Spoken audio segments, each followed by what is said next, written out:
ചലച്ചിത്ര പുരസ്കാരങ്ങൾ പ്രഖ്യാപിക്കുമ്പോൾ മലയാളത്തിന് വാനോളം സന്തോഷമാണ്. മികച്ച നടനായി മമ്മൂട്ടി, ഗായിക വൈക്കം വിജയലക്ഷ്മി, ഫെമിനിറ്റി ഫാത്തിമയ്ക്കും മലയാള തിളക്കം. അങ്ങനെ തിളക്കത്തോടെ മലയാളം ദേശീയ അവാർഡുകൾ പ്രഖ്യാപിക്കുമ്പോൾ ഇതിൽ ഏറ്റവും സന്തോഷം നൽകുന്ന കാര്യം മലയാള സിനിമകൾ ഇത്തവണയും വലിയ നേട്ടങ്ങൾ കൈവരിച്ചിരിക്കുന്നു. അതിൽ മമ്മൂട്ടി മികച്ച നടനായി വന്നിരിക്കുന്നു. ചന്തു നമ്പ്യാർ മികച്ച നടനായിരിക്കുന്നു. മമ്മൂട്ടി ഭ്രമയുഗത്തിലെ അഭിനയത്തോടുകൂടി വീണ്ടും മികച്ച നടനായി വന്നിരിക്കുന്നു എന്നുള്ളതാണ്. ARMലെ ഗാനത്തിന് ഗായിക വൈക്കം വിജയലക്ഷ്മിക്ക് പുരസ്കാരമുണ്ട്. അതേപോലെ തന്നെ മറ്റ് അവാർഡുകളും മറ്റ് ഭാഷകളിലും അവാർഡുകൾ പ്രഖ്യാപിച്ചുകൊണ്ടേയിരിക്കുന്നു. മികച്ച ഛായാഗ്രഹണം ഭ്രമയുഗത്തിൽ തന്നെ ലഭിച്ചിരുന്നു. ഷഹ്നാദ് ജലാലാണ് മികച്ച ഛായാഗ്രാഹകനായി തിരഞ്ഞെടുക്കപ്പെട്ടത്. അങ്ങനെ ഭ്രമയുഗത്തിന് 2 പുരസ്കാരങ്ങളാണ് ലഭിച്ചത്. അതിനൊപ്പം മറ്റ് അവാർഡുകൾ നോക്കിയാൽ മികച്ച സംഭാഷണം അത് ലക്കി ഭാസ്കറിനാണ്. വെങ്കി അത്ലൂരിയുടെ ദുൽഖർ സിൽമയാണ് ലക്കി ഭാസ്കർ. അതിന് മികച്ച സംഭാഷണത്തിലുള്ള അവാർഡ് കിട്ടി. സൗണ്ട് ഡിസൈനിങ്ങിന് മാനസ് ചൗധരിയാണ് ഭൂൽ ഭുലയ്യ 3ക്ക് വേണ്ടി. മികച്ച editing Kalaivannan, production designer Nitin Nihali Chaudhary, പശ്ചാത്തല സംഗീതം GV പ്രകാശ് കുമാർ. അമരൻ സിനിമയ്ക്കും ധാരാളം അവാർഡുകൾ ലഭിച്ചിട്ടുണ്ട്. അതേപോലെ പുഷ്പ 2 മികച്ച തിരക്കഥയടക്കമുള്ള നിരവധി അവാർഡുകൾ പുഷ്പ 2ന് ലഭിച്ചിട്ടുണ്ട്. ധനുഷിന് നേട്ടമുണ്ട്. ധനുഷിൻ്റെ സിനിമയ്ക്ക് അവാർഡുകൾ ലഭിച്ചിട്ടുണ്ട്. അങ്ങനെ മികച്ച തമിഴ് ചിത്രം ഉൾപ്പെടെ അവാർഡുകൾ ധനുഷിന് ലഭിച്ചിട്ടുണ്ട്.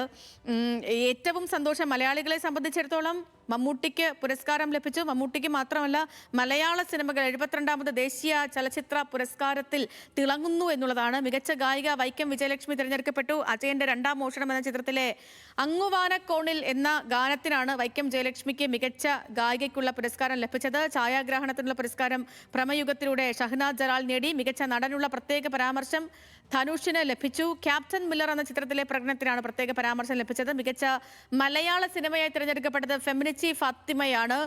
ജൂറി അധ്യക്ഷൻ ജയരാജാണ് പുരസ്കാരങ്ങൾ പ്രഖ്യാപിച്ചത്. സുജിത് ചന്ദ്രൻ ചേരുന്ന വിവരങ്ങളുമായിട്ട്. സുജിത്ത്, മലയാളത്തിന് വാനോളം അഭിമാനം, മമ്മൂട്ടി മികച്ച നടൻ. മമ്മൂട്ടി മികച്ച നടൻ എന്നുള്ളതാണ് ഇതിൽ ഏറ്റവും പ്രധാനപ്പെട്ട കാര്യം. അതോടൊപ്പം വൈക്കം വിജയലക്ഷ്മിക്ക് പുരസ്കാരം കിട്ടിയിരിക്കുന്നു. ഷഹനാദ് ജലാലിന് മികച്ച ഛായാഗ്രാഹകനുള്ള പുരസ്കാരമുണ്ട്. അതേപോലെ തന്നെ മറ്റൊരു പുരസ്കാരം കിട്ടിയിരിക്കുന്നത് ഈ അവസാനത്തെ പുരസ്കാരം ഏറ്റവും ഒടുവിൽ പ്രഖ്യാപിച്ച പുരസ്കാരമാണ്. ഓരോ മലയാളിക്കും അഭിമാനിക്കാവുന്ന 4ാമതും ഒരിക്കൽ കൂടി മമ്മൂട്ടി ദേശീയ പുരസ്കാരത്തിലേക്ക് എത്തിയിരിക്കുകയാണ്. ഭ്രമയുഗം എന്ന സിനിമയ്ക്കാണ് ഈ പുരസ്കാരം കിട്ടിയിരിക്കുന്നത്. നമുക്കറിയാം, ശില്പപരമായിട്ടും അതുപോലെ കളുടെ കനവും ഒക്കെ കൊണ്ട് മലയാളികളെ ഇന്ത്യൻ സിനിമയെ വളരെ വിസ്മയിപ്പിച്ച ഒരു സിനിമയായിരുന്നു. ഭ്രമിപ്പിച്ച, മോഹിപ്പിച്ച, ആനന്ദിപ്പിച്ച സിനിമയായിരുന്നു ഭ്രമയുഗം. ലണ്ടൻ ഫിലിം സ്കൂളിലെ സിനിമാ വിദ്യാർത്ഥികൾക്ക് സ്റ്റഡി മെറ്റീരിയലായി ഭ്രമയുഗം തിരഞ്ഞെടുക്കപ്പെട്ട വാർത്ത ഇതിനിടെ പുറത്തു വന്നിരുന്നു. ആ സിനിമയ്ക്കാണ് ഇപ്പോൾ മമ്മൂട്ടിക്ക് മികച്ച നടനുള്ള ദേശീയ പുരസ്കാരം നാലാമതും കിട്ടിയിരിക്കുന്നത്. 1990-ലാണ് മമ്മൂട്ടിക്ക് ഇതിനു മുമ്പ് ദേശീയ പുരസ്കാരം ആദ്യമായി കിട്ടുന്നത്. മതിലുകൾ, ഒരു വടക്കൻ വീരഗാഥ, ഈ 2 സിനിമകളുടെയും അഭിനയം പരിഗണിച്ചായിരുന്നു അന്ന് പുരസ്കാരം. 94-ൽ മമ്മൂട്ടി മികവ് വീണ്ടും ആവർത്തിക്കുകയാണ്. വിധേയൻ, പൊന്തന്മാട എന്നീ 2 സിനിമകൾ പരിഗണിച്ചായിരുന്നു അത്തവണത്തെ അവാർഡ്. അതിനുശേഷം 1999-ൽ ദാദാസാഹിബ് അംബേദ്കറുടെ കഥ പറയുന്ന സിനിമയ്ക്കായിരുന്നു അംബേദ്കറായി തന്നെ അഭിനയിച്ച ഇംഗ്ലീഷ് ഭാഷയിൽ ഇറങ്ങിയ ആ സിനിമയ്ക്കായിരുന്നു 3ാമത് പുരസ്കാരം കിട്ടിയത്. അത് 99-ലാണ്. അതിനുശേഷം ഇപ്പോൾ 2026, അതായത് 27 വർഷങ്ങൾ കാത്തിരിക്കേണ്ടി വന്നിരിക്കുന്നു മമ്മൂട്ടിക്ക് 4ാമത് പുരസ്കാരം കിട്ടാൻ ഇപ്പോൾ കാത്തിരിക്കേണ്ടി വന്നിരിക്കുന്നു. ചാത്തനായാണ് മമ്മൂട്ടി അഭിനയിച്ചത് എന്നുള്ളത് ശ്രദ്ധേയമാണ്. അതായത് ജീവിച്ചിരിക്കുന്ന ചുറ്റുപാടുകളിലെ നമുക്കറിയപ്പെടാവുന്ന എല്ലാ കഥാപാത്രങ്ങളുമായും പൂർണ്ണമായും പകർന്നാടിയതിനു ശേഷം അഭൗമമായ സങ്കല്പങ്ങളെയൊക്കെ പകർത്തുന്ന രീതിയിലേക്ക് അദ്ദേഹത്തിൻ്റെ അഭിനയം ശരീരം അത്തരം കഥാപാത്രങ്ങളെ പകർത്തി വയ്ക്കുകയായിരുന്നു. നമുക്കറിയാം, പ്രശസ്തമായൊരു കഥാപാത്രമാണിത്. കൊടുമൺ പോറ്റി എന്ന കഥാപാത്രം. ഏതു ദേശത്തും ഏതു കാലത്തും ഏതു സാഹചര്യത്തിനും അധികാരത്തിന് ഒറ്റ പദ്ധതിയേ ഉള്ളൂ എന്നൊരു പ്രമേയത്തെ ആണ് ഈ സിനിമ ഉപജീവിക്കുന്നത്. അധികാരം കയ്യിലുള്ളവർ കന്യരുടെ സ്വാതന്ത്ര്യം വെച്ച് കളിക്കുന്നത് ഒരു രസ എന്ന് തുടങ്ങിയ മമ്മൂട്ടിയുടെ ഡയലോഗുകളൊക്കെ നമുക്ക് ഓർമ്മയുണ്ട്. പക്ഷേ മമ്മൂട്ടിയുടെ അതിലെ ഈ കള്ളച്ചൂതിന് പകിടയെറിയുന്ന മമ്മൂട്ടിയുടെ ഭാവം താക്കോൽ അരയിൽ തിരികെ നടന്നിട്ട് ജീവൻ്റെ താക്കോൽ അരയിൽ തിരികെ നടക്കുന്ന ആ ഒരു സങ്കല്പം, അങ്ങനെ നമ്മുടെ കാലത്തെയും നമ്മുടെ സമൂഹത്തെയും നമ്മുടെ രാഷ്ട്രീയത്തെയും ഒക്കെ അഭിസംബോധന ചെയ്ത നിരവധി ഉള്ളടരുകളുള്ള ആ സിനിമയിൽ ചാത്തനായി പകർന്നാടിയതിനാണ് മമ്മൂട്ടിക്ക് ഈ ഒരു പുരസ്കാരം ഇപ്പോൾ കിട്ടിയിരിക്കുന്നത്.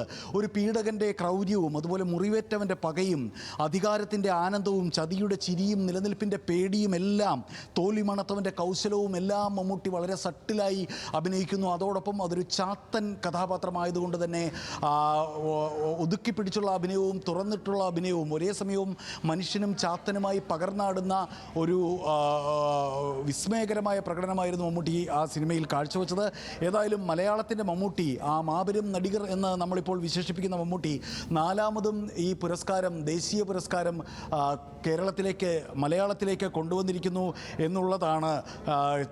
സംസ്ഥാന ചലച്ചിത്ര പുരസ്കാരങ്ങൾ 5ഓ 6ഓ തവണ മമ്മൂട്ടി നേടിയിട്ടുണ്ട്. ഏറ്റവും അവസാനം എനിക്ക് തോന്നുന്നു പലേരി മാണിക്യമായിരുന്നു. അതിനുമുമ്പ് കാഴ്ച, വിധേയൻ, പൊന്തന്മാട, വടക്കൻ വീരഗാഥ, അഹിംസ, അടിയൊഴുക്കുകൾ, അങ്ങനെ നിരവധി സിനിമകൾക്ക് ഇതിനു മുമ്പ് നിരവധിയായ അംഗീകാരങ്ങൾ കിട്ടിയ, രാജ്യം പത്മശ്രീയും പത്മഭൂഷണും നൽകി ആദരിച്ച കേരളത്തിലെ 3 സർവകലാശാലകളും, ഗാന്ധി സർവകലാശാലയും കാലിക്കറ്റ് സർവകലാശാലയും കേരള സർവകലാശാലയും ഡോക്ടറേറ്റ് ബിരുദം നൽകി ആദരിച്ച കേരളത്തിൻ്റെ സംസ്ഥാനത്തിൻ്റെ പരമോന്നത പുരസ്കാരമായ പത്മപ്രഭ പുരസ്കാരം നൽകി നമ്മൾ ആദരിച്ച രാജ്യത്തെ പത്മ പുരസ്കാരങ്ങളിൽ 2 നേടിയ മമ്മൂട്ടി ഇതാ ഈ ഭ്രമയുഗത്തിലൂടെ ഒരിക്കൽ കൂടി ദേശീയ പുരസ്കാരം കേരളത്തിലേക്ക് എത്തിക്കുന്നു, മലയാളത്തിലേക്ക് എത്തിക്കുന്നു.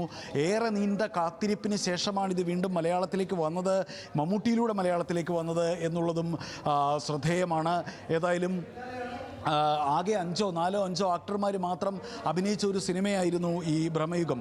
അതിൽ തന്നെ 3 പേർ മാത്രം പ്രധാന കഥാപാത്രങ്ങളാകുന്ന സിനിമ. സിദ്ധാർത്ഥ് ഭരതൻ, അതേപോലെ മമ്മൂട്ടി, ഒപ്പം യക്ഷിയായി വന്ന ക്യാരക്ടർ, ഇങ്ങനെ 2ഓ 3ഓ കഥാപാത്രങ്ങൾ മാത്രം മുഖ്യ കഥാപാത്രങ്ങളാകുന്ന ഒരു സിനിമ. പ്രാചീനമായ ഒരു കാടും പടർപ്പും മൂടിയ ഒരു മനയും പിന്നെ ഒരു വെള്ളച്ചാട്ടവും അതിൻ്റെ പരിസരങ്ങളിലുമൊക്കെ പുരോഗമിക്കുന്ന ആ സിനിമ ശരിക്കും 2.5 മണിക്കൂർ നേരം നമ്മളെയൊക്കെ കറുപ്പിലും വെളുപ്പിലുമാണ് ആ സിനിമ എടുത്തത് എന്നതും ശ്രദ്ധേയമാണ്. ഷഹനാദ് ജലാലിന് ആ ഛായാഗ്രഹണത്തിനാണ് ഇപ്പോൾ മികച്ച ഛായാഗ്രഹണത്തിനുള്ള ദേശീയ പുരസ്കാരം കിട്ടിയിരിക്കുന്നത് എന്നതും ശ്രദ്ധേയമാണ്. അങ്ങനെ ഒരു നീണ്ട കാത്തിരിപ്പിന് ശേഷം മലയാളത്തിലേക്ക് കൂട്ടത്തോടെ പുരസ്കാരം എത്തുന്നു.